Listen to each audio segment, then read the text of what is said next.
Bendiciones, hermanos y hermanas. Qué gusto de saludarles en este día, domingo 22 de febrero, cuando vamos a estudiar la lección número 9 de nuestro folleto de estudio, como es temas destacados de los profetas menores. Estamos en el libro de Miqueas, en ese profeta que de menor no tiene nada. Es tan mayor como los otros, por el poderoso mensaje que contiene. Ningún profeta menor es menor porque sea menos importante, sino simplemente porque sus libros son cortos, pero sus mensajes son tan poderosos como los profetas que llamamos mayores por sus libros que son extensos.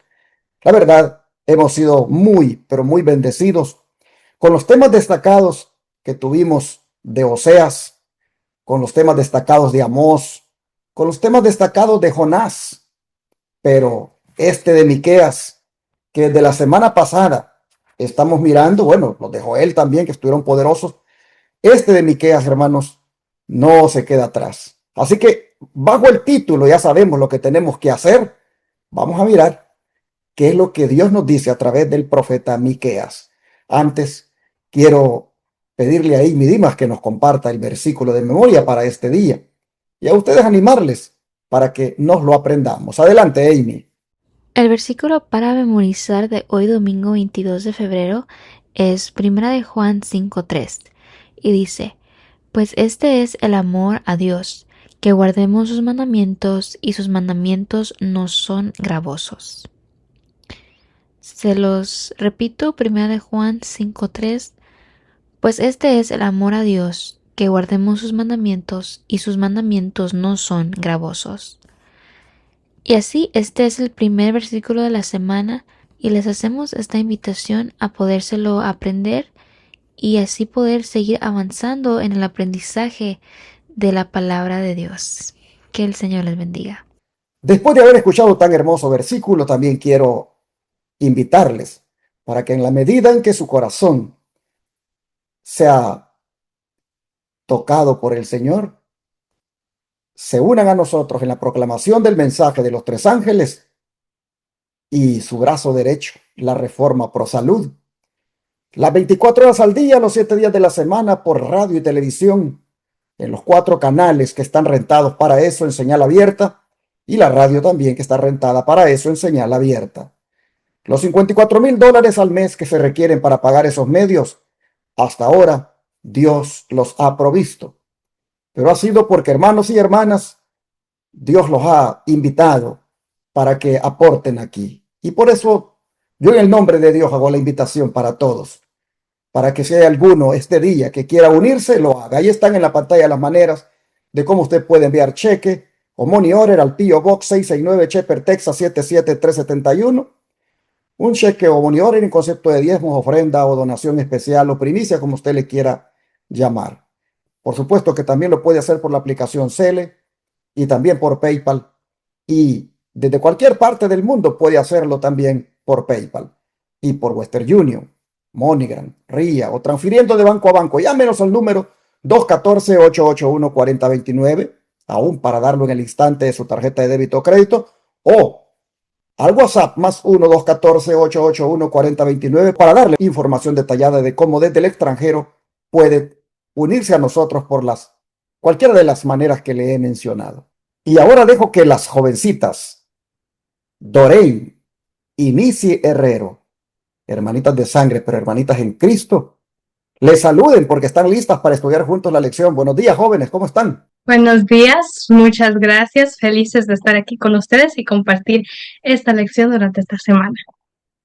Esperamos que ustedes puedan aprender y que esto sea algo bonito que puedan disfrutar. Amén. Pues, ¿qué les parece si oramos? Nisi, por favor, ¿quieres orar? ¿Cómo no? Oremos.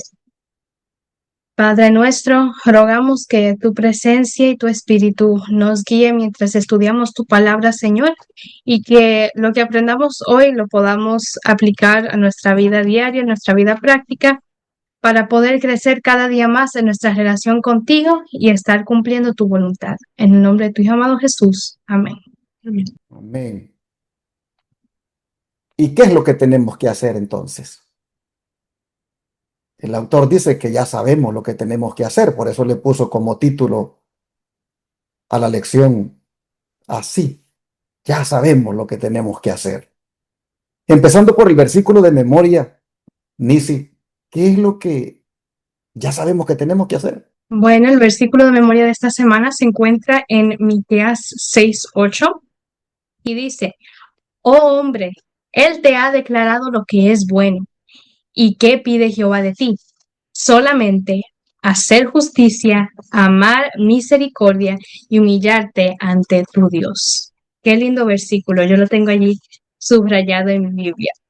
Es realmente lo que el Señor pide de nosotros, no es algo escondido, no es algo muy difícil de hacer, es algo que el Señor ha revelado y que aparte de revelarnos, aparte de decirnos lo que tenemos que hacer, también nos ha provisto las herramientas para poder hacerlo, porque Él sabe que no lo podemos hacer por nuestras propias fuerzas. Y esa es la belleza del Evangelio realmente, que no solo sabemos cómo estar en paz con Dios, sino tenemos las herramientas para poder estar en paz con Dios, para poder aceptar su sacrificio y aceptar también sus fuerzas para vivir la vida cristiana y luchar esa batalla de la fe todos los días. Así que este versículo es muy lindo y detalla solo tres cosas. El Señor pide que hagamos justicia, o sea, que vivamos de una forma recta, que amemos misericordia, que también puede significar bondad o piedad, que seamos piadosos y que nos humillemos ante el Señor. A través de estos, de estudiar la suerte de las naciones, como hemos estado viendo en el folleto, podemos ver que muchas veces sus pecados incluían alguna forma de orgullo o de altivez, de soberbia. Así que el humillarnos ante nuestro Dios nos asegura de que no estamos cayendo en ese pecado, que es muy peligroso, porque el que es orgulloso no siente necesidad de Dios, y en eso estriba el peligro, el estar mal, pero no saber que uno está mal. Así que el Señor nos ha dado todo lo que necesitamos para poder cumplir su voluntad y entrar en su reino. Una de las principales misiones de los profetas era enseñarle a la gente de una manera que una mera práctica religiosa externa no podía sustituir al carácter y a la obediencia íntima, dice el comentario bíblico adventista. Así que el profeta Miqueas en esta ocasión le estaba recordando al pueblo de Judá, de Israel, que ellos necesitaban no solamente obedecer el culto externo, sino también obedecer a Dios en su vida diaria, que fuera un culto del corazón, no solo algo externo, ir a la iglesia una vez a la semana y ya cumplir. Así que muy lindo está este versículo. Definitivamente. Y como aparece nuevamente en la pregunta A de este día domingo, pero nosotros estamos haciendo el análisis por el hecho de que aparece como el versículo de memoria de la lección y es el que ayer debimos haber estudiado, pero lo estamos haciendo hoy. Siempre los domingos nosotros tomamos la introducción del sábado y hacemos un solo estudio. Así que voy en este momento a reservarme los comentarios sobre este versículo para retomarlo cuando justamente lleguemos ya en unos momentos a la pregunta A. Mientras tanto, Doreen, ¿qué dice el Espíritu de Profecía a continuación, según Testimonios para la Iglesia, tomo 4, página 539? Dice, Dios acepta a quienes tienen un corazón humilde, confiado y contrito, y escucha sus oraciones, y cuando los ayuda, vencen todos los obstáculos. Esto es muy lindo y me gusta pensar en esto porque esto me recuerda que si yo soy sincera con Dios y le digo las cosas como son, Él me puede ayudar y Él puede hacer que yo pueda vencer todas mis tentaciones, todos mis problemas. Así que hermanos y hermanas, como dice el autor de la lección, a los ojos de Dios, lo que vale es justamente lo que el versículo de memoria ha mencionado. Que nosotros hagamos justicia, que amemos misericordia y que caminemos humildemente con Dios. Eso es lo que a los ojos de Dios cuenta. Así que con esta explicación tan sencilla, el profeta Miqueas ha resumido nuestro deber hacia Dios. Cabe mencionar que este versículo 8, viene a ser como la respuesta de Dios ante lo que respondió el pueblo cuando Él les preguntó, ¿qué les he hecho para que se hayan alejado de mí? Si ustedes se acuerdan, la semana pasada vimos esto. Miqueas 6 comienza como un juicio divino, donde llama a los montes como testigos y le pregunta al pueblo, pueblo mío, ¿qué te he hecho? Israel respondió proponiendo sacrificios externos, proponiendo sacrificios extremadamente grandes, ofreciendo miles de carneros o aún su primogénito. Así contestó el pueblo. Pero Dios viene y dice en este versículo 8 que Él no quiere un ritualismo exagerado, que lo que quiere es un corazón transformado. Prácticamente aquí está la respuesta de Dios a lo que ellos están diciéndole. Hermanos, no se trata de cuánto ofrecemos, sino cómo vivimos delante de Dios. El pueblo había dicho, ¿qué te ofreceremos? ¿Con qué nos presentaremos delante de ti? Con millares de carneros, con 10,000 arroyos de aceite, con, con holocaustos, con becerros. Eso lo vimos la semana pasada. Y ahora viene Dios y contesta y dice, Dios te ha declarado, oh hombre, lo que es bueno. Y es solamente que hagas justicia, que ames misericordia y que camines humildemente con Dios. Oh hermanos, aquí está, aquí está el deber del hombre. Aquí está lo que el hombre tiene que hacer. 3 demandas es lo que hace Dios para el ser humano. Número 1, hacer justicia. ¿Qué es hacer justicia? Es, mis hermanos, ser íntegro, ser recto, tener un trato justo para con los demás, hacer decisiones basadas en la ley de Dios. Eso no es una justicia así emocional, sino que es una justicia alineada con el carácter de Dios. En el contexto de Miqueas, Israel estaba oprimiendo a los pobres en estos días. Ellos torcían el derecho. Es decir, no había justicia. Entonces Dios les está diciendo, yo no quiero sacrificios si están oprimiendo a su prójimo. Lo que yo quiero es que hagan justicia, que sean un pueblo justo, desde el liderazgo de la iglesia hasta abajo, que haya justicia y que amen misericordia.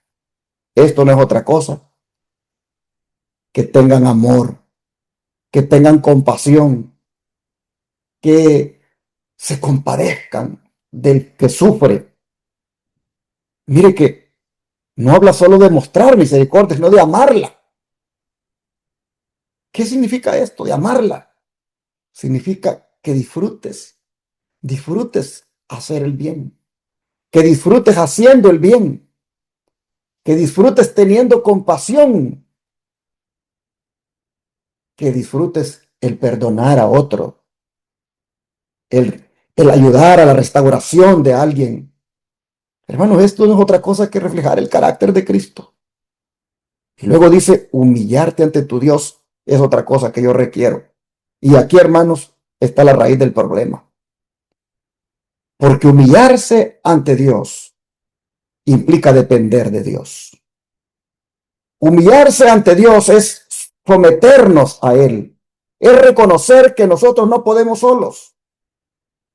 Humillarnos ante Dios es caminar continuamente con Él. En otras palabras, mis hermanos, no soltarnos de su mano. Es tener una vida o vivir una vida consciente de la presencia de Dios. Oh, mis hermanos y hermanas, si alguien sale al paso y dice, eso es salvación por obras. No, no, no. Esto no es salvación por obras. Miqueas no está diciendo, haz esto y serás salvo. No, no, no. Él no está diciendo esto. Él lo que está diciendo es que el que conoce a Dios vive así, de esta manera vive. Hermanos, Dios declara lo bueno y luego pide respuesta. La obediencia, hermanos, la obediencia es fruto y no una moneda de compra, porque el pueblo de Israel quería comprar a Dios. ¿Qué pagaré? Mira lo que había dicho. ¿Con qué me presentaré ante Jehová y adoraré? Me presentaré ante él con holocaustos, con becerros. Ellos pensaban que, que con obras podían comprar a Dios. De manera que este día el Señor lo que nos está diciendo es, sean justos, es decir, sean leales a la ley de Dios, sean misericordiosos, es decir, reflejen el carácter de Cristo, y sean humildes, dependan de Dios todo el tiempo. Eso es lo que va a romper o va a eliminar ese formalismo religioso, ese tradicionalismo en el que viven, ese legalismo en el que incluso puedan estar. Así, entonces, el Señor nos dice que Él ve el cristiano. Así ante sus ojos es como el cristiano debe vivir. Ahora, Nisi, en la cita del don de profecía que viene a continuación, ¿qué más tú quieres agregar? Dice así, Testimonios para la Iglesia, tomo 3, página 201. Las palabras y la ley de Dios escritas en el alma y exhibidas en una vida consagrada y santa ejercen una influencia poderosa para convencer al mundo. La codicia, que es idolatría, y la envidia y el amor al mundo serán extirpados de los hábitos de los que son obedientes a Cristo, cuyo placer será hacer justicia, amar la misericordia y humillarse ante su Dios. Oh, cuánto abarca este caminar humildemente ante Dios. La ley de Dios, si está escrita en el corazón, pondrá la mente y la voluntad en sujeción a la obediencia de Cristo. A mí me interesó de esta cita la primera línea, que dice que las palabras y la ley de Dios exhibidas en nuestras vidas ejercen una influencia poderosa para convencer al mundo de la veracidad de lo que creemos. Nuestro ejemplo es un sermón poderoso para todos aquellos que nos ven, que nos oyen, que están a nuestro alrededor. Es algo que impacta mucho a las personas y que revela si estamos caminando con Dios o no. La gente puede ver eso. Entonces, es muy importante que nosotros tomemos en cuenta que no solo somos cristianos un día a la semana cuando vamos a la iglesia, sino que debemos serlo todos los días de la semana.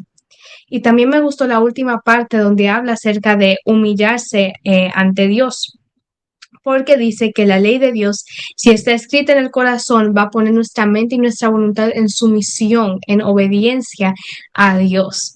Y como el pastor estaba diciendo, esta es a veces la parte más difícil, porque a nosotros nos gusta reconocer o pensar que nuestra voluntad es superior, que nosotros sabemos que debemos hacer, y que podemos obedecer nuestros propios impulsos. Sin embargo, la humildad estriba en que Dios nos controle y que nosotros le demos ese control a Dios, al reconocer que su voluntad es superior y que la de nosotros es inferior y que nos llevaría a la ruina. Así que es mejor obedecer a Dios. Eh, Eso es algo muy importante que debemos mantener en mente siempre. Y el Señor nos va a ayudar en ese camino también, porque así como Jesús fue manso y humilde, Él quiere que nosotros seamos mansos y humildes. Y Él tiene poder de permitir que nosotros lo seamos si nosotros nos entregamos a Él, si somos sumisos. Y Él producirá entonces el querer como el hacer por su buena voluntad en nosotros. Interesante tu comentario, me gusta. Pero Doreen, ¿cómo entonces viene Dios ahora a recordarnos de la necesidad de una integridad intachable? Pues en Miqueas 6:11 vemos que Dios le dice: ¿daré por inocente al que tiene balanza falsa y bolsa de pesas engañosas? Aquí Dios nos está diciendo que nosotros tenemos que ser honestos e íntegros en todo lo que hacemos en nuestras vidas, porque a veces pensamos que como nadie sabe o nadie nos ve, que eso no importa, o que si es algo bien pequeño, que tampoco importa, que Dios no le importan las cosas así pequeñitas, pero a Dios sí le importan las cosas pequeñas. En algunos meses atrás, cuando estábamos en el último folleto, había un día en la lección de la resurrección de Cristo. Y vemos allí que la hermana Elena G. de White nos explica cómo fue que Jesús dobló sus sábanas y sus lienzos en la tumba antes de salir. Entonces, si Jesús mismo fue el que resucitó y después de ese evento tan espectáculo, hasta se quedó allí para doblar sus lienzos. Eso nos enseña que Dios es muy minucioso y le importan mucho las cosas pequeñas, porque las cosas pequeñas y los hábitos pequeños son los que crecen y hacen nuestro carácter un carácter bueno o un carácter malo. Entonces, tenemos que prestarle demasiada atención a las cosas pequeñas, especialmente cuando son cosas que quizás nadie ve, porque esas cosas pequeñas siempre se van a descubrir, nada se queda así encubierto para siempre.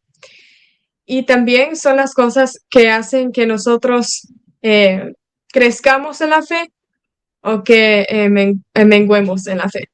Buen punto el que has mencionado. Mientras dijiste cosas pequeñas, rápido pensé en el mercado, cuando el negociante pesa en la balanza las libras de arroz, de azúcar, de cualquier cereal, y él sabe si la pesa fue exacta o le fue quitando unas onzas, de manera que él pudiera ganar más todavía de lo que él dio por ese costal de azúcar que compró, el quintal, como le llaman también, de maíz que compró. Y digo esto porque su servidor, cuando estaba más joven, iba al mercado y yo iba a comprar productos para vender porque nosotros teníamos una tienda. Y me recuerdo que alguien dijo, ahí donde ese señor no hay que comprar, dijo, porque él nunca le da a uno pesa exacta. Cuando uno ya lleva las cosas a la casa y le toca a uno ahora pesar para venderle a la gente, resulta de que ahí uno descubre que él no le ha dado la pesa exacta a uno. Y ahora cuando veo que el autor de la lección le pone a los ojos de Dios, veo que está bien puesto el título porque hay cosas que podemos estar haciendo y que nadie sabe aparentemente, nadie. Y si yo tengo un negocio, nadie sabe que yo le he quitado unas cuantas onzas a la libra. Y la persona viene conmigo y me compra una libra de sal, me compra una libra de esto, las libras que sea. Y él, según él, le está llevando las libras que yo le estoy vendiendo. Pero yo sé que no están completas esas libras. pero Dios sí sabe. Él no sabe, el cliente no sabe, yo sí sé, pero Dios también sabe. Y entonces el problema es cuando eso se hace y uno siendo cristiano, uno siendo hijo de Dios, porque Dios aquí no le está hablando a Babilonia, no le está hablando a Egipto, Dios le está hablando a su pueblo. Y Él les dice, daré por inocente al que tiene balanza falsa y bolsa de pesas engañosas. Claro que no, no lo va a dar por inocente. Hermanos, ¿qué estaba pasando con el pueblo de Dios?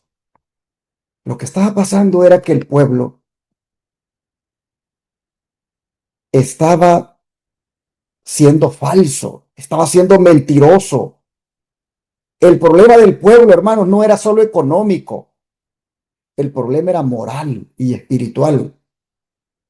Pero ellos tenían culto, tenían sacrificios, tenían templos, pero imagínense practicando fraude en el mercado.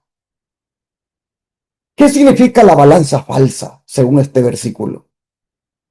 Hermanos, en el tiempo antiguo se vendía por peso y se usaban piedras como medidas oficiales. Algunos comerciantes alteraban el peso para ganar más. Y eso lo que representaba, según el texto, era un fraude. Era un fraude y era un enriquecimiento injusto y un abuso del prójimo y una corrupción. Hermanos, Dios pregunta, ¿daré por inocente al creyente que hace eso? La respuesta es no. Sin embargo, aparece aquí una verdad. Y es que Dios, hermanos, no absuelve al que vive en injusticia mientras aparenta religión. Él es justo. Él es un juez justo. Al que aparenta religión y pretende que vive en justicia, Dios, hermanos, no lo va a absolver. Es decir, no lo va a perdonar si cuando tome su nombre en el juicio que se está llevando a cabo, todavía está en esa práctica. Y es posible que alguien diga, mire, yo no me dedico al negocio, yo no me dedico al comercio, y por lo tanto ese texto no veo por qué tengamos que estudiarlo, no veo por qué tengamos que analizarlo si ni negociante soy. Yo también ando comprando en las tiendas, yo voy a comprar al mercado, yo así que si a mí me están haciendo eso, yo le van a dar cuenta. Bueno, hermanos, no literalicemos el texto. Saquémosle la lección espiritual a esto. Démosle la dimensión que corresponde. Porque la balanza falsa aquí no solo habla de comercio en términos espirituales. Habla de doble vida. Hermanos, habla de hipocresía. Habla de religión externa sin integridad interna. Hermanos y hermanas. Y eso a veces nosotros también lo tenemos. El que pesaba la balanza y robaba era cristiano, era creyente, era del pueblo de Dios. Aparentaba que iba a la iglesia, aparentaba que estudiaba la lección, aparentaba que inclusive era un diácono, era un anciano, era un pastor, era un sacerdote, era un líder de la iglesia, pero era corrupto en sus negocios, era corrupto en la forma en cómo trataba con los demás. Tenía una doble vida. Era un buen, digámoslo así, creyente el sábado, pero en la semana, en sus transacciones, era tramposo. Entonces, el principio espiritual que debemos sacar en esto es que uno debe ser íntegro. No podemos llevar el nombre de cristianos, no podemos llamar el nombre de adventistas, pero siendo al mismo tiempo personas, como dicen algunos por ahí, transeras. Yo no sé cómo en su país le dirán a eso, cuando alguien hace trampas en las cosas que hace, en lo que vende. Imagínese usted, vende un carro, sabiendo usted que el carro ya está dañado y usted lo vende. Lo va a lavar bien, lo pone bien bonito por fuera, por dentro y lo vende a sabiendas usted que ese motor ya le anda fallando y no le dice a la persona. Eso es ser tramposo, eso es tener doble vida uno. Y puse un ejemplo de transacción, pero la doble vida también es cuando yo, hermanos, pretendo ser cristiano, pero llevo una vida que es desordenada. Mire, tengo una vida ante los hermanos, tengo una vida en la iglesia, pero en las redes sociales tengo otra vida. ¿Cómo ve usted? Basta con que se metan a ver mi perfil en el Facebook o en el Instagram para que se den cuenta en lo que yo ando, qué es lo que posteo. Y ahí la gente dice, bueno, ¿y cómo es esto? En la iglesia predica, en la iglesia habla, en la iglesia tiene cargos, en la iglesia... Mire lo que tiene las redes sociales. Mire las cosas que se pone a postear. Es doble vida. Entonces, hermanos, aquí la balanza no solo es de comercio, es de esa doble vida, es hipocresía. Que en el caso del pueblo de Israel, el Señor lo está aplicando al comercio porque literalmente eso lo hacían, pero que en el caso de nosotros se aplica a la manera en cómo vivimos, hermanos. Revise qué es lo que usted pone en las redes, revise qué es lo que usted postea.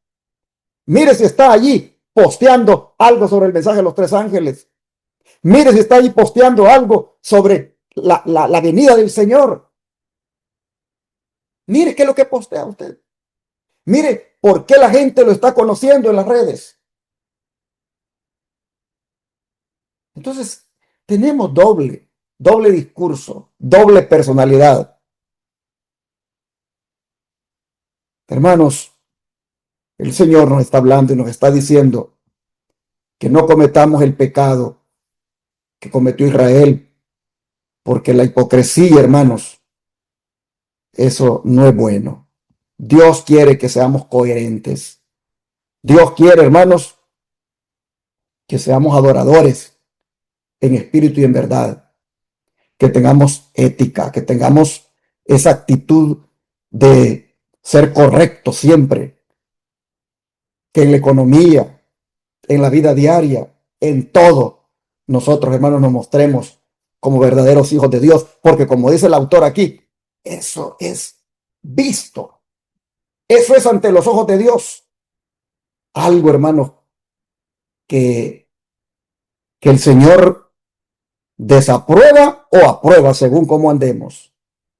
Así que le quiero preguntar ahora, sin querer juzgarlo, porque no es ese mi trabajo, pero le quisiera decir cómo es usted en sus negocios. ¿Es honesto? ¿A qué se dedica usted? ¿Usted se dedica a vender algo? ¿Cómo es usted en las ventas? Hermanos, la balanza falsa puede ser negocios deshonestos. La balanza falsa puede ser uno manipulador. Soy cristiano, pero manipulo. La balanza falsa puede ser esa falta de transparencia, ese doble discurso. Hermanos, no puede haber reavivamiento verdadero donde hay fraude moral, y eso es lo que estaba pasando en el pueblo. Estamos ya acercándonos al conflicto final, hermanos. Y el conflicto final va a girar en torno a la lealtad, en torno a la integridad, en torno a la fidelidad a la verdad. Y hay aquel que en el sentido espiritual esté haciendo balanza falsa. Es decir, mezclando o aparentando que es una cosa y no lo es. Dios nos ayude, hermanos, para que podamos cambiar a tiempo, porque Dios se ve aquí que juzga la injusticia. Dios se ve aquí que juzga la religión sin integridad. Dios la juzga, para Él eso es abominable. Dios nos ayude. El don de profecía, ¿cómo cierra, Nisi? Dice lo siguiente: Se piensa que una ligera desviación de la verdad, una pequeña variación de los requisitos de Dios no es tan pecaminosa, después de todo, cuando entraña ganancia o pérdida pecuniaria. Pero el pecado es pecado, ya lo cometa el millonario o el mendigo en la calle. Los que obtienen propiedades por medio de la falsedad están trayendo condenación sobre su alma. Del mismo Testimonios para la Iglesia, tomo 4, página 306. Así que al Señor le importa los detalles, como estaba diciendo Doreen. Al Señor le importa cómo hacemos las cosas pequeñas, si somos descuidados y ese descuido causa ya problemas más adelante. Al Señor le importa si no somos fieles a la verdad, si somos deshonestos. Al Señor le importa, aunque sea una sola vez, en una cosa muy pequeña, que nadie lo va a saber, que nadie lo va a notar, el Señor lo nota y es pecado. El pecado es pecado. Al Señor no le importa cuál sea nuestra posición social, cuál sea nuestra posición económica. El pecado es pecado y eso es lo que nos recuerda esta cita y debemos mantener eso en mente, de no tratar de excusar el pecado por alguna circunstancia, porque el Señor no lo toma así. Los que obtienen propiedades por medio de falsedad, dice aquí al final de la cita, están trayendo condenación sobre su alma. Así que no hagamos eso. Y si lo hemos hecho en el pasado, recordemos que el Señor nos da otra oportunidad el día de hoy para hacer cambios. Así que esa es la advertencia que nos deja la pluma inspirada, pero también sabemos que si estamos respirando tenemos la oportunidad de pedir perdón y de cambiar y debemos hacerlo lo más rápido posible para no seguir en condenación. Así que con eso nos deja la pluma inspirada en el día de hoy. Amén. Gracias. Qué bonitos comentarios los que han hecho ustedes, muy acertados. Creo que es bueno orar para pedirle a Dios que nos ayude, porque pues es una línea delgada que bien fácil uno la puede cruzar si uno no es íntegro, si uno no es cristiano de verdad. Así que hay que orar para que el Señor nos ayude a todos. ¿Qué les parece? Oremos. Gracias, Señor, por hacernos saber lo que debemos hacer. Ahora sí, como dice tu palabra y como dice el autor de la lección, ahora sí ya sabemos lo que tenemos que hacer. Oh Padre, ayúdanos a hacer justicia, a amar misericordia, a ser humildes, a ser íntegros, a ser correctos, a ser íntegros, a tener una sola cara y no dos. Ayúdenos, Padre, por favor, a no tener ese doble discurso. Ayúdenos, Padre, a ser transparente, porque estamos ante sus ojos, como dice el subtítulo de la lección de hoy, estamos ante su mirada y usted está yendo bien adentro de nosotros, bien a fondo. Oh, Padre, usted quiere que seamos cristianos de verdad. Ayúdenos a hacerlo. Perdónenos por las hipocresías que hemos mostrado, por no haber sido consecuentes con lo que creemos. Perdónenos, Señor.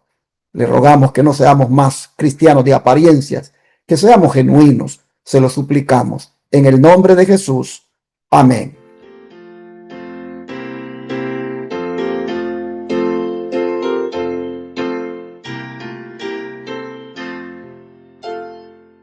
En tu nombre comenzamos esta escuela, oh Señor. Con fervor te suplicamos, seas nuestro director. Cada